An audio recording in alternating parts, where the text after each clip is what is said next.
ladies and gentlemen. This fine gentleman, his name is Dan Woods. He's a former Fed and FBI. He was CIA Cyber Operations Officer. And he's going to take us on a tour of cybersecurity, cyber terrorism, threats, and where all these bots and fraud and where all this stuff is going. You really know, right? Okay. There you go. Turn it on. Test 1, 2. All right. These are all the topics I'm going to be talking about, or at least not even close, actually. These are all the topics I can talk about, but looking at the agenda, listening to the introduction, I think I'm going to be focusing on defeating CAPTCHA, defeating 2FA, and then showing you just a bunch of attacks until my time is up. But if there are other topics on this slide that appeal to you, just follow up with me and I'd be happy to discuss it. So let's start with defeating CAPTCHA.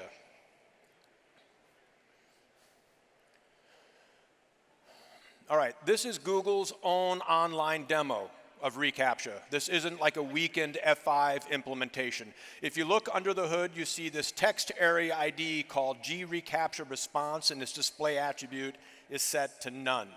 If you look right down there where that red arrow is, you see there's no text box. But if you change the display attribute to inline or delete it altogether, you see a text box appears where that red arrow is. Now, if you click the I'm not a robot checkbox, there's an API call out to Google. Google looks at whatever signals it looks at, determine if you're a human or a bot. If it thinks you're a bot, it's going to impose all sorts of friction on you until you're able to convince it you're human and you get a green check mark. But what people may not realize is that a token goes into that previously hidden text box. So really what you need is a token to go into that box. You do not need to check I'm not a robot. A lot of third-party companies will provide that token. They'll solve CAPTCHAs. They purport to use optical character recognition and artificial intelligence. It's all garbage. They use human click farms. I'm going to go into detail on this one, 2CAPTCHA. This is one, it's a Russian human click farm, and I actually worked for this human click farm for a short time solving CAPTCHAs for money. So I'll take you through that experience as well. The way it works, a bad actor using a bot hits your site, you serve it a traditional CAPTCHA, it'll take an image of that CAPTCHA, send it to 2CAPTCHA using their API, they will distribute it to their humans solve it, they take the most popular answer and pass it back to the bot submits it to your site and he's seen as human, okay? This is why their solve rates are so high. There are multiple people attempting to solve the same CAPTCHA, so they take the most popular answer. reCAPTCHA works a little differently.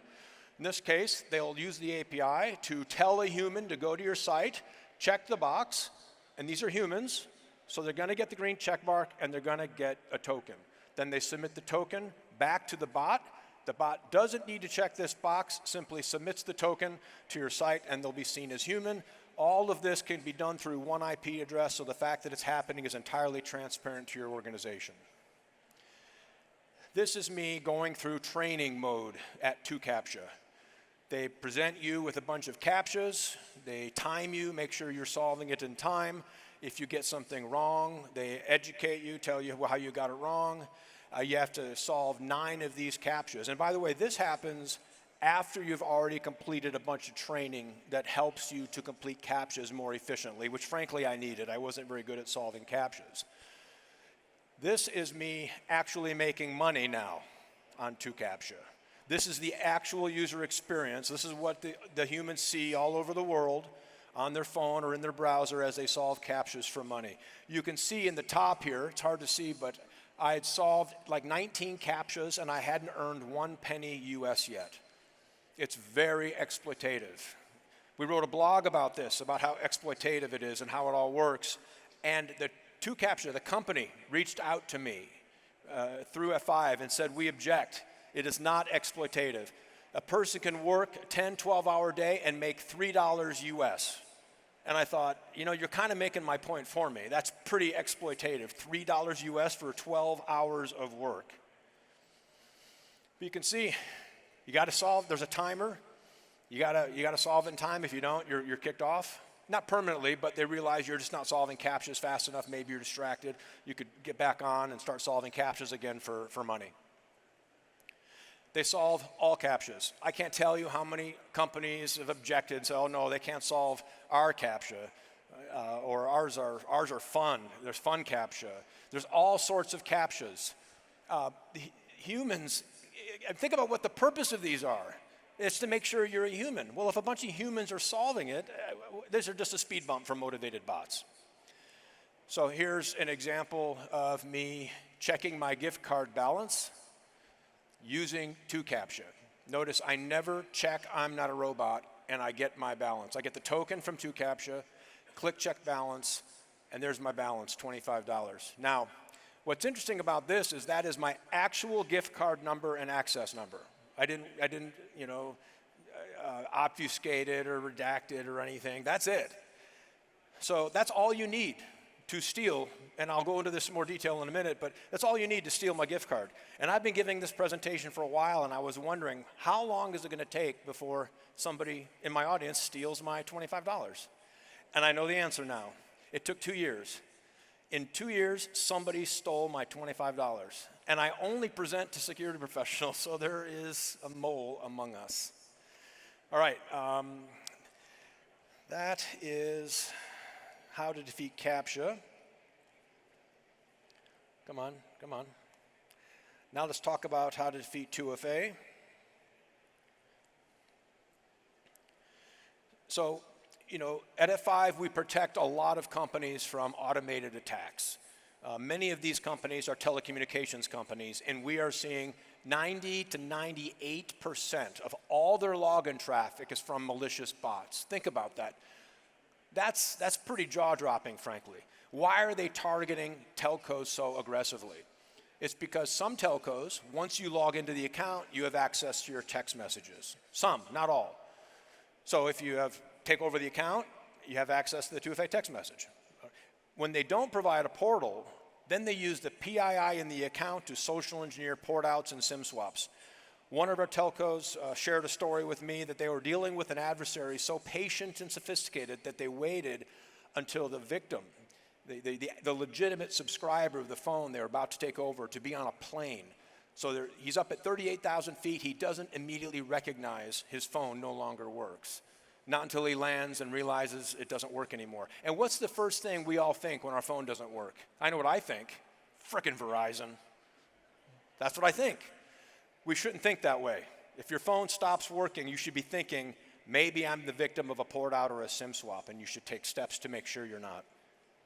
This is an article, old article. You can see the date looks like it's August of 2017, but it talks about how easy it is to exploit Signaling System 7, the SS7 network that a lot of telecommunications companies use.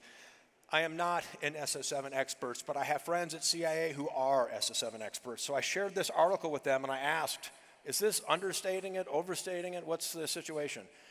They said, look, this is understating the problem. It is very easy to compromise SS7. Maybe not for me or you, but they're convinced every state organization has access to the SS7 network. Many criminal organizations have access. There are rogue insiders at telcos who have access, and many just individual actors have access to the SS7 network. So this gives them unfettered access to text messages all over the world, including 2FA text messages.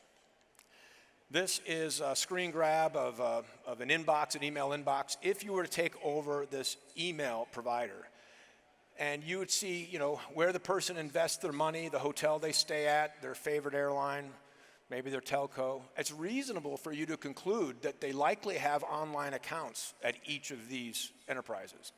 So they'll set up an email filter forwarder here that says all email from Charles Schwab Bank, skip the inbox, go to my Proton Mail account, and then they go to charlesschwabbank.com and they go through the forgot password workflow. All those critically important emails go to the Proton Mail account and they skip the inbox of the victim.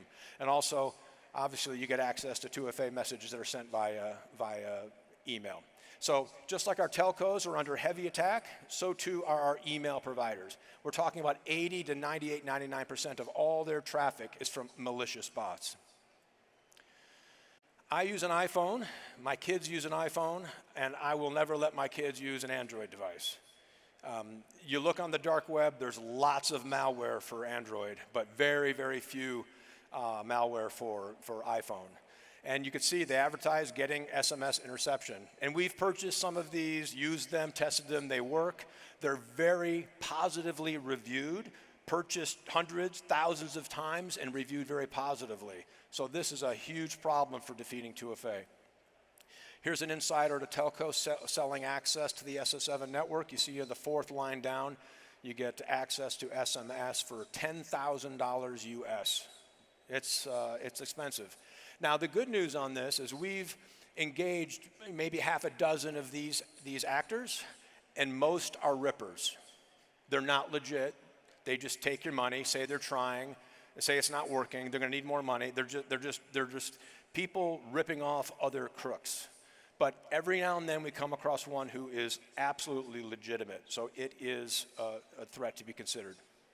Social engineering. Hey, I used to have your phone. I'm trying to log into an old account. It's sending me a code. I guess it's going to you now that you have my phone number. Do you mind sending it to me? Sure, no problem. Here you go. Thank you. So this is a real thing. It really happened. And I can't fault the victim here. You know, by nature, we just want to help other humans. So what the person doesn't realize is they just gave this person access to a 2FA protected account.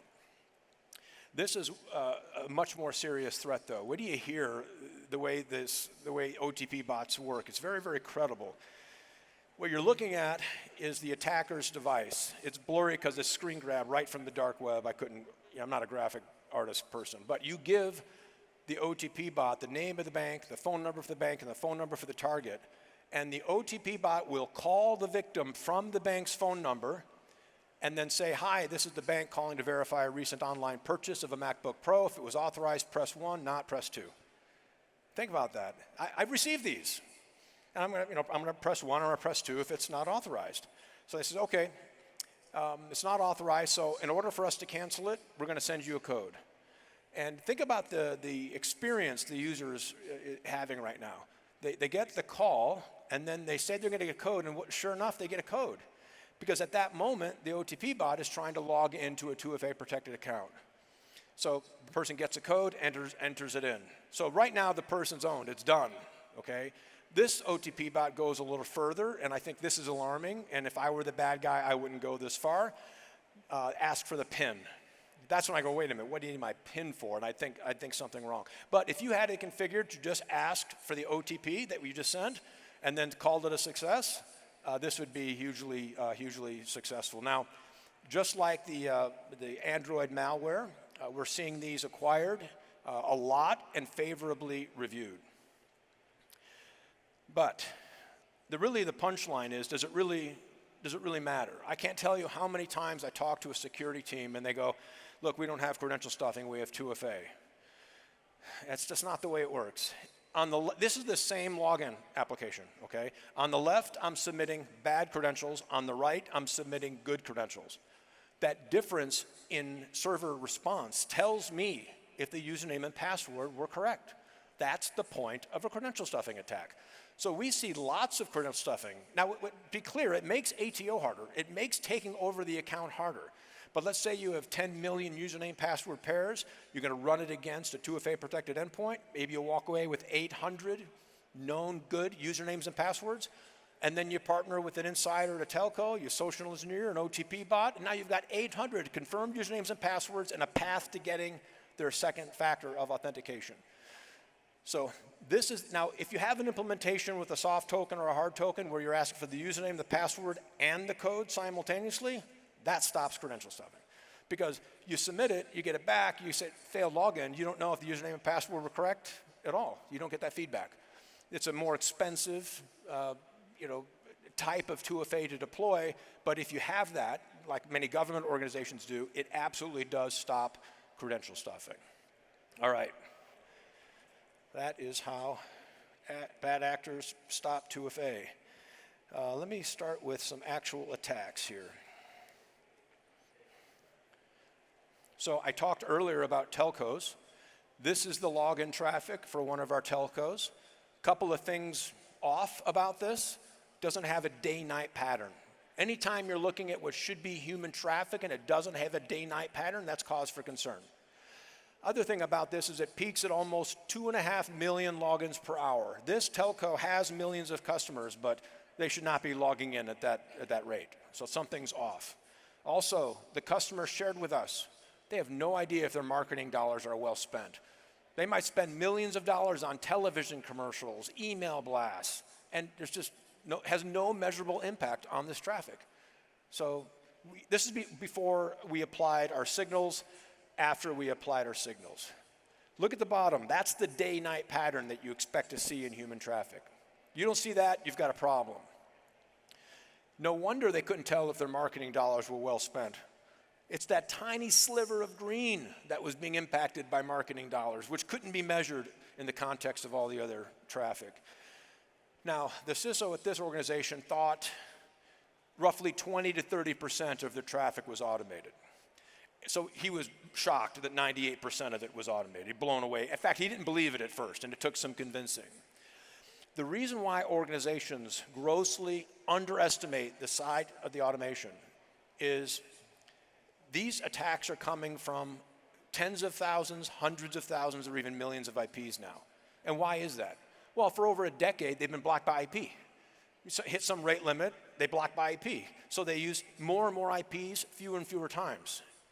And security teams are quite good at identifying the top few hundred or few thousand noisiest IPs, but they miss the long tail of hundreds of thousands, millions of IPs that are used once or twice and not hitting any rate limits.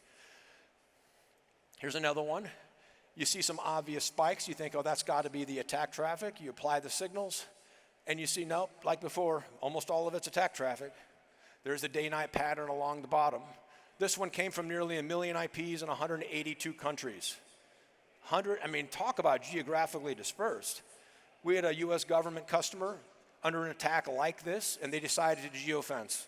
No one from outside the United States could access it at all. And the next day, the attack resumed from within the United States.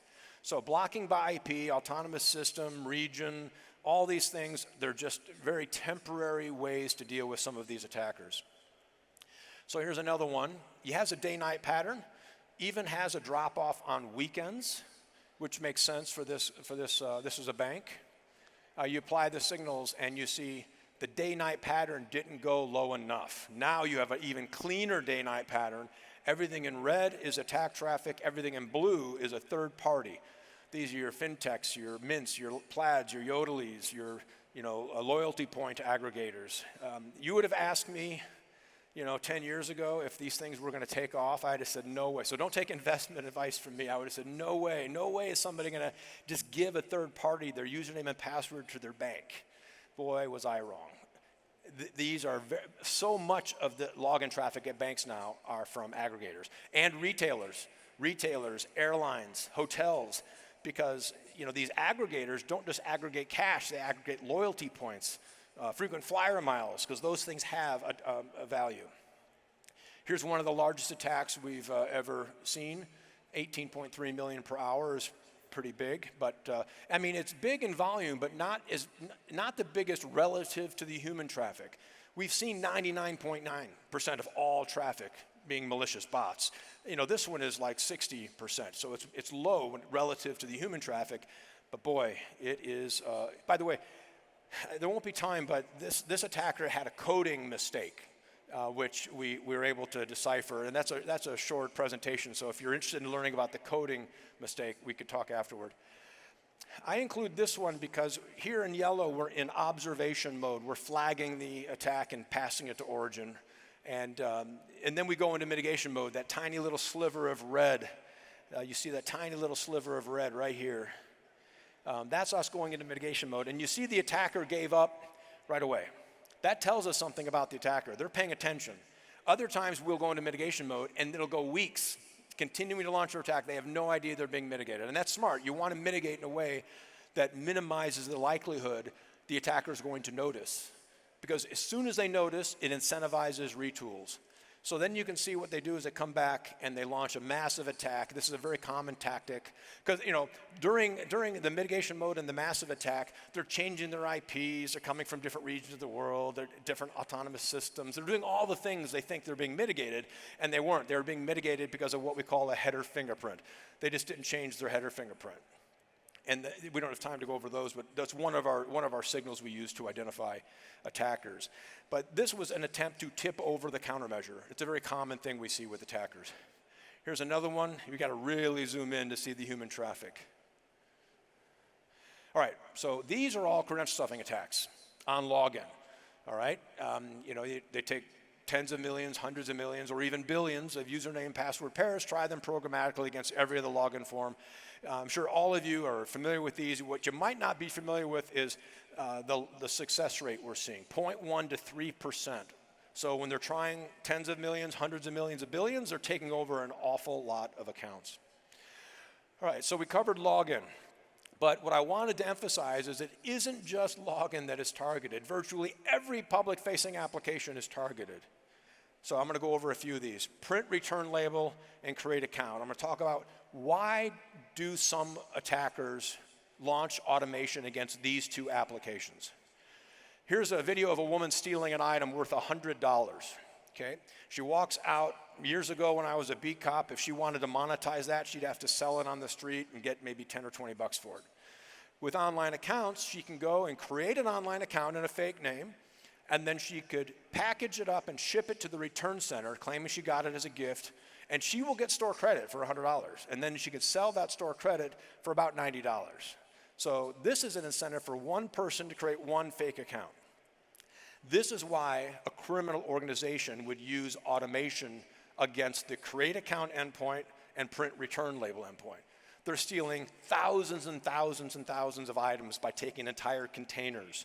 They cannot return that through one account. Doing so would be anomalous. So they have to create thousands and thousands of accounts. Money laundering, if your account holds something of value, any sort of asset, it doesn't have to be money. It could be frequent flyer miles or loyalty points or gift card balances. If it holds anything of value and your enterprise allows accounts to move those assets between accounts, and many do because they want to accommodate family units, right? Then you'll be targeted with money laundering. They will use automation to create thousands of accounts, use automation to populate with lots of assets. They use automation to move the assets between the accounts, and they use automation to remove the assets. This is, I have to admit, I've investigated money laundering before. 6, 7 accounts, looking through all those bank statements, it takes weeks to follow money through just 6 or 7 accounts. It's very tedious. It would be an impossible task to follow assets through tens of thousands of accounts. You'd have to use some sort of automation. But you're talking about, these are retailers, right? Retailers or hotels. They're not exactly set up for anti-money laundering investigations. All right, I told you the login success rate was 0.1 to 3%. That's anomalous. Attackers do not want to be anomalous. They want to blend in with the noise. So if you had 1 million credentials and you're going to try them against login, you'd have maybe a 0.1 login success rate. So they don't want that to happen, so they say, what application can I attack first that will tell me whether the account even exists? Because if the account doesn't exist, why try the password? It's just going to result in a login failure. Create account is one of those applications. So now a bot, before a credential stuffing attack, will launch an attack against create account to try to create the accounts corresponding to all the usernames in their credential list. Sometimes they're told, nope, that username's already taken. Oh, good to know. That username and password will be part of my subsequent credential stuffing attack. When the username isn't taken, what happens? They create an account. And now they have a canary account. So now they've lowered the number of credentials that are even possible, and they could attempt, 2 or 3, then log into one of their canary accounts from the same infrastructure 15 times. And they manipulate that to get their login success rate around 65, 75%. So it blends in with all the noise. Think about, these are impressive people. I just wish they weren't, criminals. By the way, forgot password is another application that is targeted for this reason. This is something you could take back to your enterprise right away. If you go to forgot password and you put in the username or the email and they say no record, you will be targeted with credential stuffing. All you have to do is change that feedback to If we have a record of that account, you will receive an email. Then you're not leaking information. So you go back and check your forgot password application, and if it gives the wrong feedback, change it, and it will prevent the bot attacks. This is actually the biggest concern I have. Using Create Account on social media companies to manipulate public opinion. This is a huge problem. It doesn't get a lot of attention, unfortunately. Imagine what you could do if you had programmatic control over, 10 million Twitter accounts or Facebook accounts or Instagram accounts. You could bury truths, amplify lies, and in the US, when elections are won and lost by a few hundred or a few thousand votes, this can change elections. And I'm telling you, I am positive that state actors are doing this, and social media companies don't seem to be doing anything about it. I very publicly stated, 6-8 months ago, that I thought 8 in 10 of all Twitter accounts were fake. I'm not on any social media. I'm not on any of it. But when Elon was about to take over Twitter, and there was this huge debate, and then Twitter insisted that I think less than 5% of their accounts were fake, I just said, oh no, that's crazy. I had to speak out. So I created a fake account on Twitter, and first thing I noticed is this obsession with followers. Everyone wants more followers.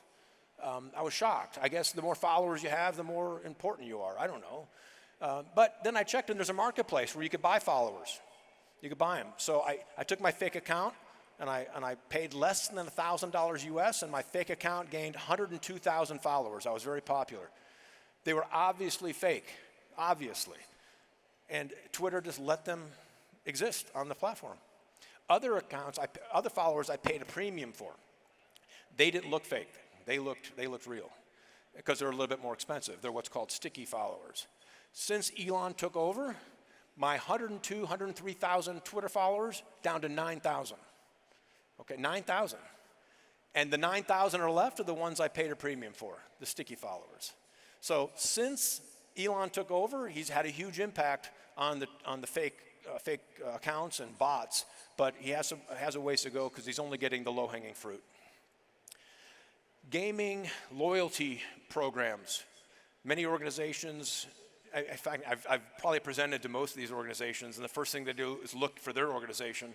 And then I notice when they see it, they just start talking amongst themselves and they stop listening to me, so I have to typically wait for everybody to look through this. But if you give away something free on a birthday or some reward for creating an account, then they're gonna use automation to get that more frequently. Or refer a friend. Here is look at the size of this attack. This is a create account endpoint. Here's another one. 30 million per hour fake accounts being created, and you can see the inset is 70,000 per hour. To give you the difference of, imagine coming in one day and finding out you have like 100 million more accounts than you had the day before. And then there was no way to figure out which accounts were fake and which accounts weren't. Product search. On the left is the legitimate H&M site. On the right is a Russian replica of the site. So the way it works is a Russian will go to the replica site, buy something, and then the replica site will use automation to buy it from the legitimate site. It'll be shipped to a reshipper and then shipped to the Russian. So in order to create the replica site, they use automation to scrape the legitimate site over and over and over again. All the images, all the descriptions, all the everything. Of course, they take the prices and just multiply it by 1.5 because that's just how they make their money. Think about this. They don't even need to maintain an inventory. You can make money just by sitting in a coffee shop with a laptop. You can do this with multiple retailers, just being the middleman for these sorts of sales. We reached out to them, and the translation is we scrape their website, the entire website every day. So every day. Now, is this fraud? No, not fraud.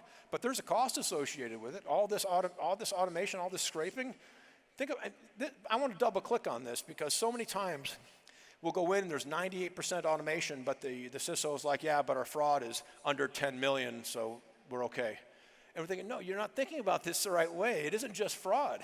Think of all the costs associated with infrastructure, fielding all those other transactions. You have a lot more, CPU and power than you need. not to mention marketing dollars. Corporate decisions are being made based on flawed data. It is not just about fraud. This one's interesting. We call this polite automation because it happens at midnight. They're trying not to disrupt the airline's operations. We don't know why this automation is taking place. It's against the seat mapper endpoint. You've all traveled, you know what the seat mapper endpoint is, right? Where you look for your seat, and you can change your seat. They're scraping this. We have a theory though. And if any of you know why this is happening, please talk to me afterwards and educate me, because we still don't know for sure. About, 7, 8 years ago, a bunch of startups in Silicon Valley were advertising that they could use software to programmatically analyze low altitude imagery of shopping malls and shopping centers. And through that, they can tell you how successful the shopping mall or shopping center is, because it scans the parking lots and counts the cars and figures out how many cars are there, how many empty parking spots that were there. And okay, that makes sense. You think an empty parking lot, the mall's not doing very well. A full parking lot, it's doing well. So this might be the motivation. A full airplane is doing well. One that's got a lot of empty seats, maybe not doing so well. The only counter argument to this is it happens every day at midnight. You'd think if they really wanted to know if the flight is full, they would do it in the 10, 15 minutes before it took off. But that wouldn't be polite automation anymore. So maybe they did the analysis and realized doing it every day at midnight is close enough, that it doesn't really change so much up until the flight takes off. So this is, look, when I first accepted this job, I didn't expect to see automation on the seat mapper endpoint. So all you need, as I mentioned earlier, all you need to monetize a gift card is a 16-digit card number and the PIN. This is the anatomy of a gift card number. 10 to the 12th, or 1 trillion possibilities, and that's with a 3-digit PIN. With a 5-digit PIN or an 8-digit PIN, which are out there, the number's even higher. It's really, there's a lot. Even with today's botnets and huge volume, huge velocity, they're not trying all of these. Instead, they walk into a retailer, walk up to the kiosk, take a couple off the rack, and now they've got 2 gift card numbers that are valid, and all they have to, they've really reduced the number of gift card numbers they have to try. So this is kind of one of those rare places that cybersecurity and loss prevention and physical security intersect, right? Loss prevention, they need to be aware of this. If they see a bunch of people loitering around the gift card rack, taking pictures of the back of gift cards, which I've done many times just to see if anyone would approach me, no one ever does. Here, 6 lines of code. And by the way, I'm not a programmer. I'm not. I studied engineering in college, long time ago. I wrote in Fortran, okay, to give you an idea how long ago. So I have no programming skills, and I was able to do this in a few hours just by watching YouTube videos. No, my point is that it's not hard. 6 lines of code. And by the way, nobody writes code from a blank page anymore. They'll go out and they'll get GitHub and they'll get some code and they make changes to it to suit their needs. I bet everyone in this room could make changes to this code to launch a gift card attack against a different enterprise. You just, you'd figure it out. And that's exactly what I did. This is a bit more sophisticated. This is using some entropy to look more human with my keystrokes and mouse movements. And here you've seen this one before, me using 2CAPTCHA to get my gift card balance, which has since been stolen. This is what it looks like, 98% automation. Sometimes this automation is so bad that they end up just taking down the application. Say, you want to know your gift card number or gift card balance, give us a call. That's a lot more expensive. Look, if you're in that category, what you got to do is get your gift card application back up and protect it from bots, because it's a lot cheaper way of handling gift card balance inquiries and having humans do it for you. Here's a add credit card. We had one retailer, this is going to sound crazy, but we had a retailer, it's a QSR, a quick service restaurant actually, that didn't do anything to test the credit card number, expiration, and CVV. They did nothing. They just shipped the burrito. Because they said, well, every time we authorize it, it costs us money, so let's not do anything, see what kind of fraud results, and see if it's the cheaper way to go. And it was for a few months until it was discovered, and then it just attracted so many criminals, and there were all sorts of Twitter posts showing people, look, I bought all this for free. So that's when they knew they had to start authorizing it. So what happened here?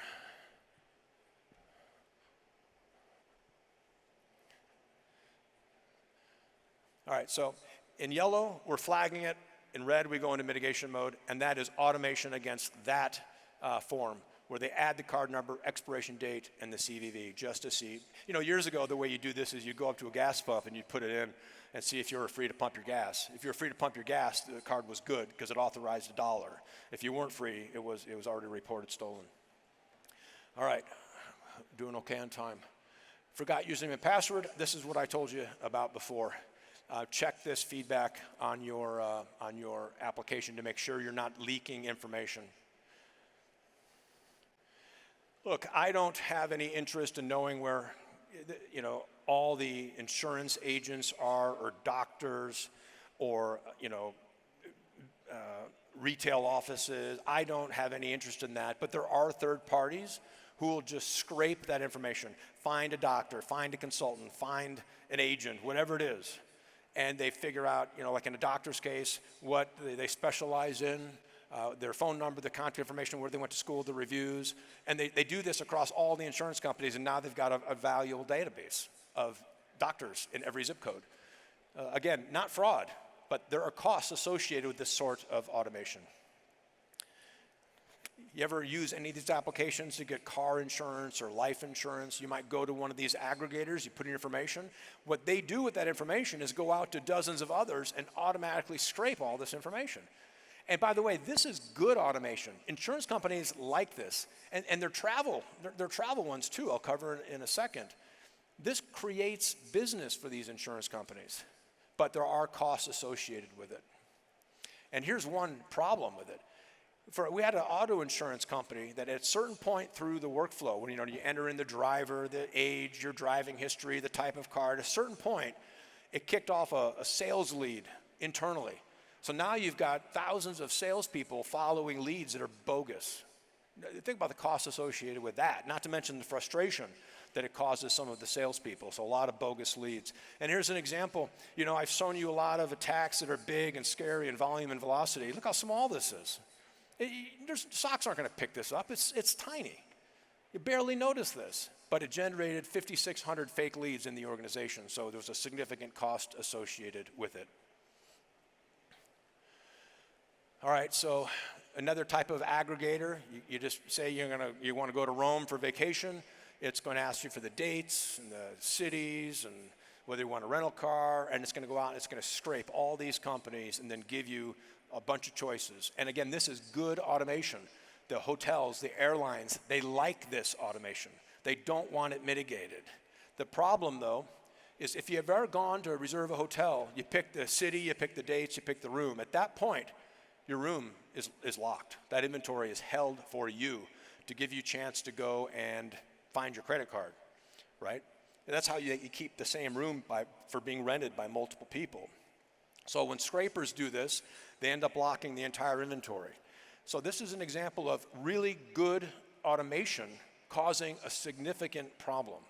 So they were able to deploy our signals and say, okay, look, yes, this is a reservation, but it's a bot, so don't hold the room. It's able to solve that problem. Add to cart is the final one. So you obviously see there's no day-night pattern here. We apply the signals. Virtually all of it is automated. So why would they do automation against add to cart? Concert tickets, sneakers, any limited time offer product. And by the way, we did a workup on a shoe bot. We were in observation mode. In fact, we're in observation mode here. Okay, we're not in this. A lot of retailers don't really want this mitigated. They act like they do. They pound their fists and go, oh, those darn bots. But in the boardroom, their entire inventory sells out in minutes. So that's good. They don't really want this mitigated. But at the same time, they monitor social media to see what kind of damage their brand is taking, right? You look at the Taylor Swift concert like 6-9 months ago, and Ticketmaster. Ticketmaster got beaten up for weeks, but now everything's back to normal. Nobody's talking about Ticketmaster. The bots win again. So we did a workup on this shoe bot. Because we're in observation mode, we could see how many pairs of shoes they bought and at what price. Then we went online and to see what they were selling those shoes for. Just did simple math. And this is not a couple of people making a little extra money to pay the rent. They're making over $1 million. Over $1 million buying sneakers and reselling them on the secondary market. That is mind-blowing to me. Some of you are like, wait a minute. He said a couple of times, all you need is a laptop and sit at a coffee shop. You can make a lot of money. And by the way, is this illegal? No, this isn't illegal. I mean, and I'm not a lawyer, so that's not legal advice. But obviously, this is different from a credential stuffer who's trying to take over an account and engage in fraud. These are just, I guess, entrepreneurs. There's all the human traffic once we get rid of all the bot traffic. And now you can see the spikes of the loyal customers who really, they really just want to buy the shoe. Does anybody in here know any of these sneakerheads? I'm curious. Oh, yeah, there's going to be a few. Yeah. What you got to do, the human traffic is there. You just can't see it due to the automation. But what you got to do is during the probes, right before the product drop, you want to let those go through. Here we didn't. This is an earlier screen grab. Here we mitigated it, but now we allow them to think their tooling is working. Then the product drops, and that's when we go into mitigation mode. And then you watch the Discord channels that talk about this, and you hear their frustration. It's actually kind of fun. All right, my time is up. If you guys have any questions, I'll be walking around. And if you don't, very nice meeting everybody. I hope you found it interesting. And if any of these other topics resonate with you, please reach out to me or one of my F5 colleagues right here at this front table. Thank you very much.